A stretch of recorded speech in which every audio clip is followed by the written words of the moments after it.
আমি বারে বারে বলছি যে আমরা যদি গভীর সমুদ্র বন্দর করে দিই তাহলে সারা দুনিয়ার জাহাজ আমাদের বন্দরে ভিড়তে হবে।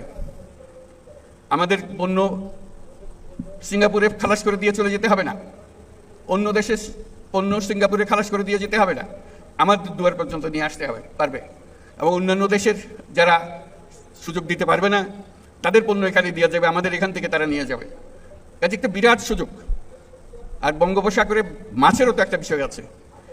অন্য দেশের মাঝিরা এসে, আমাদের মৎস্যজীবীরা আছে, এসে আমাদের পানি থেকে তারা মাছ শিকার করে দিয়ে যায়, আমরা হাত করে তাকিয়ে থাকি, কিছু করতে পারি না। আমাদের মাছ দিয়ে যায়, আমরা আমাদের মাছ ঘরে আনতে পারি না। এটার থেকে তো আমাদের উদ্ধার পেতে হবে।